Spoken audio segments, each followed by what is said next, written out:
GLAF 77, Africains, Africaines, bonjour, comment allez-vous? Nous allons parler du blanchiment de la peau, mais d'une manière un petit peu différente. Le blanchiment de la peau sur notre continent, dans nos pays, et dans une partie du monde noir, est catastrophique, triste. Nous savons d'où ça vient. On sait très bien que, bien sûr, c'est lié à la colonisation, l'esclavage, etc. Mais il faut que vous sachiez aussi que ce problème se rencontre chez les Chinois, chez les Indiens, etc. Ce n'est pas que chez les Afrodescendants, ce problème.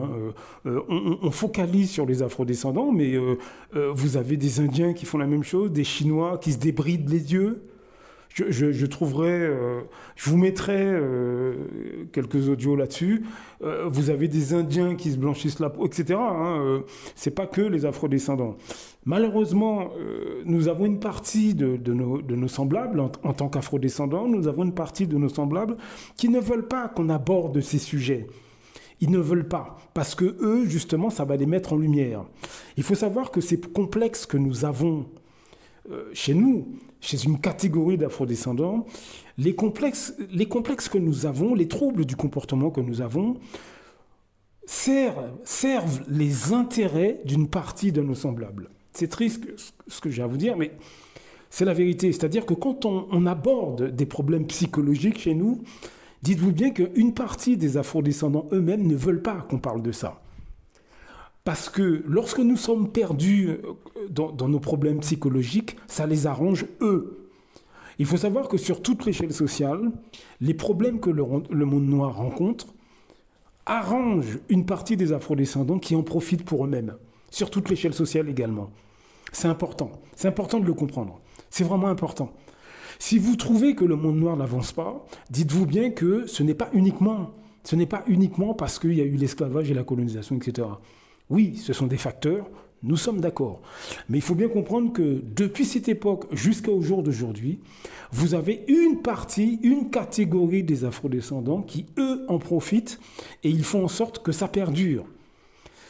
Je vous mets un petit audio, c'est le frère Mbeko qui parle de ce problème.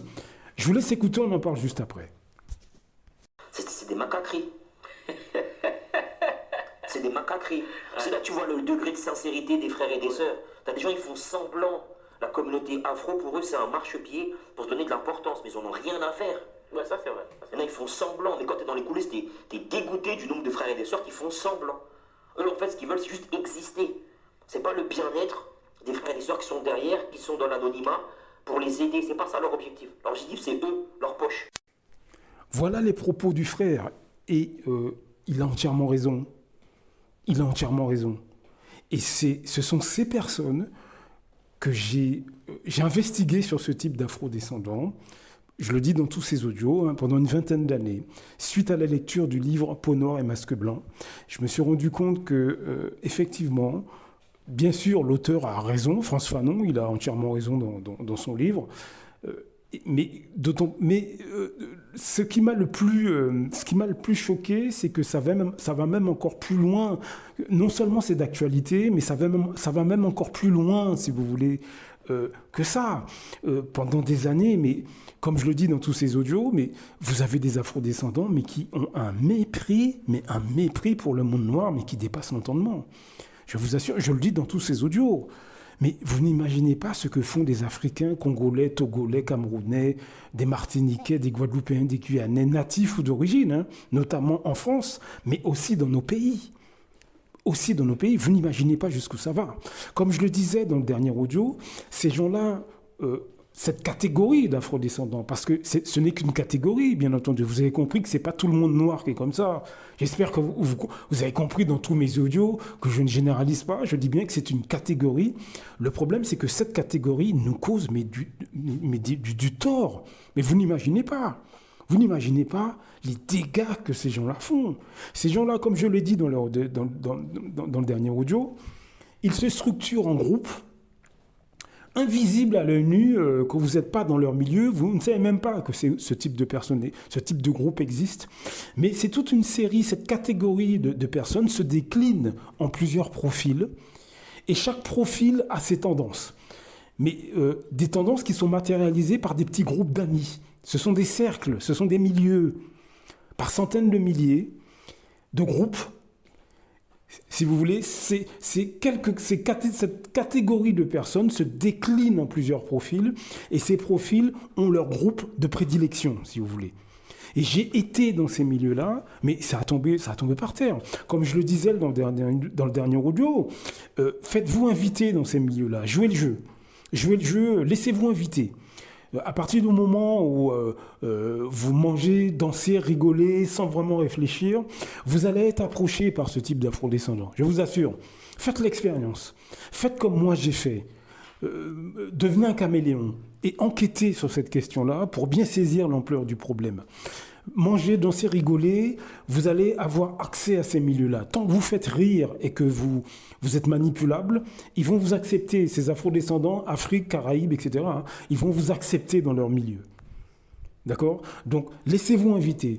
Et comme je le disais dans le dernier audio, tant que vous êtes à l'intérieur de leur milieu et que vous mangez, dansez, rigolez, vous réfléchissez pas, ça va.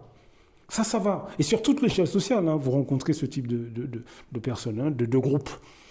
Tant que vous mangez, dansez, rigolez, il n'y a pas de problème. À partir du moment où ils vont sentir que vous réfléchissez, si vous faites le malheur, si vous faites l'erreur d'aborder un sujet qui défend l'Afrique ou qui défend la Caraïbe ou qui défend le monde noir d'une manière générale, très vite, sans même que vous vous rendiez compte, vous allez être estampillé. On va vous coller une étiquette du noir réactif, du noir réactionnaire. Mais on ne va pas vous le dire sur le coup. On ne va rien vous dire. Si vous dites, par exemple, je ne sais pas, le monde noir a accompli de grandes choses, qu'il faut défendre notre identité, qu'il faut la valoriser, très vite, là, vous êtes déjà un rebelle pour eux. Est-ce que vous comprenez ? Donc, attendez-vous à être beaucoup moins invité dans les soirées suivantes, dans les dîners suivants. Voilà comment se comportent ces afro-descendants-là, qui sont, encore une fois, bien plus répandus qu'il n'y paraît, et ils causent bien plus de dégâts qu'il n'y paraît. Parce que ces gens-là se débrouillent pour être invisibles aux yeux des autres. Mais ils existent par centaines de milliers sur toute l'échelle sociale, mais vu que vous n'êtes pas invité dans leur groupe, donc vous ne savez pas comment ils fonctionnent. Et ces gens, comme je l'ai dit dans le dernier audio, se déclinent. Il y a plusieurs catégories, de sous-catégories. Il y a ces afro-descendants, Afrique, Caraïbes, etc., qui se sentent supérieurs à l'ensemble du monde noir parce qu'ils sont clairs de peau. Ça, vous le voyez beaucoup dans le groupe des Caraïbéens, mais aussi des Africains. Donc les Afro-Caraïbéens, vous avez une partie qui se sent supérieurs parce qu'ils ont l'impression d'être plus clairs de peau que les autres. Parce que pour eux, être plus clair de peau, c'est déjà être au-dessus du monde noir. Est-ce que vous voyez un peu le colorisme mesquin ? Mais ces gens-là, ils ne vont pas vous le dire en face, ils ne vont pas venir vous le dire au boulot, non. C'est quand vous allez dans leur milieu. Vous avez des Africains, c'est pareil. C'est exactement la même chose. Ils se blanchissent la peau avec des produits dangereux et ils se structurent entre eux en petits groupes et ils se sentent supérieurs à l'ensemble du monde noir. Voilà 2 exemples de ce qui se passe. Vous avez d'autres groupes qui se sentent supérieurs parce qu'ils ont fait des études supérieures dans les pays d'Europe, etc. Mais il faut bien que vous compreniez que tous ces groupes, ils ont un point en commun, c'est se sentir supérieurs au monde noir, et ils se présentent, écoutez bien, ils se présentent comme plus évolués auprès des autres communautés, à l'intérieur des autres communautés. C'est-à-dire que lorsqu'ils sont avec des Arabes, des Chinois, des Européens, etc., ils se présentent comme étant plus évolués que les autres Noirs. Donc c'est eux qu'on aime, c'est eux qu'on choisit. Et là où c'est dangereux, c'est que la quasi-majorité des gens en France qui côtoient des afro-descendants, eh bien, ils côtoient ces milieux-là.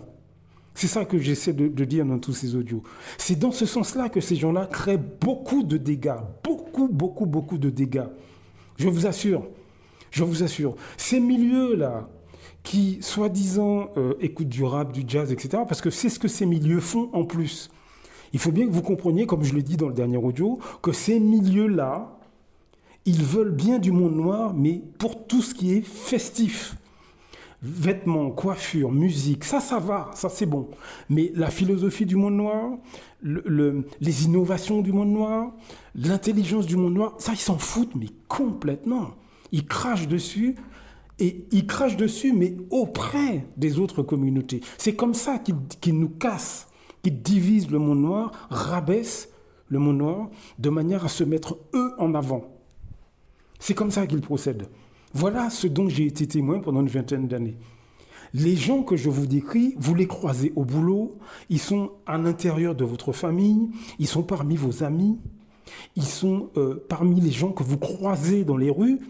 Et en fait, quand ils sont dans les rues, comme je le dis dans tous ces audios, quand ils sont dans les rues, dans l'anonymat du quotidien, ils regardent de haut les autres afrodescendants, ils les regardent avec mépris et dédain, tout simplement parce que vous n'êtes pas dans leur milieu. Ils ne vous connaissent pas et ils ne vont pas vous revoir. Donc, ils peuvent afficher leur dédain du monde noir gratuitement, sans problème, puisque concrètement, vous n'irez pas dans leur milieu. Donc, vous ne pourrez pas raconter ce qu'ils font ou ce qu'ils disent, puisque de toute façon, vous n'êtes pas dans leur milieu et ils sont sûrs de ne pas vous revoir. C'est pour ça que vous avez beaucoup d'afro-descendants qui regardent avec mépris leurs semblables dans les rues. Est-ce que vous voyez comment la boucle est bouclée?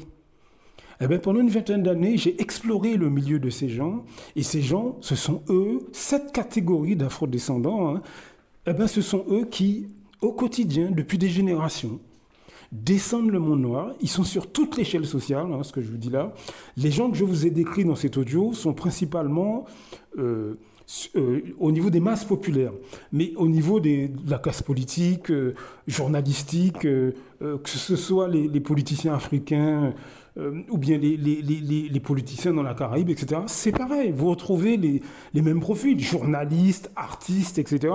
C'est exactement la même chose, hein. C'est ce que le frère Mbeko dit dans son intervention. Vous comprenez? C'est pour ça qu'à l'échelle du monde, on a beaucoup de mal à avancer, parce qu'on a cette catégorie d'afro-descendants qui fait semblant d'écouter du jazz ou du rap ou du reggae, mais en fait s'en foutent, mais complètement, mais pire, ils dénigrent, renient notre histoire, notre culture, notre identité au sein des autres communautés. Vous voyez? Donc, faites passer le message, tournez-vous vers les gens qui sont sensibles à ces questions-là et avertissez l'ensemble du monde noir. Commencez par les gens qui sont sensibles à ces questions-là. Il faut qu'on traite ce problème, qui est un problème psychologique, qui est un problème interne. C'est du mépris de soi. On le sait, ça. Hein. Vous lisez François Fanon, mais bien d'autres sur l'Internet le disent encore aujourd'hui. Je veux dire, c'est du mépris de soi. Et cette psychologie, on doit l'atténuer en la traitant. Il faut qu'on en parle. C'est un problème, c'est un trouble mental, c'est un trouble du comportement et on doit se pencher dessus. C'est vraiment important. Blaf! À très bientôt. Beaucoup d'Africains se lèvent contre des autres Africains. C'est généralement à travers la corruption. L'Europe, l'Occident le sait. La meilleure façon de faire tomber un Africain qui se lève pour les intérêts des Africains, il faut aller corrompre ses amis ou ses compatriotes. C'est comme ça, c'est toujours à cause de l'argent. Celui qui a fait tomber son cara, il a fait beaucoup. C'est parce qu'il voulait être son cara à la place de son cara.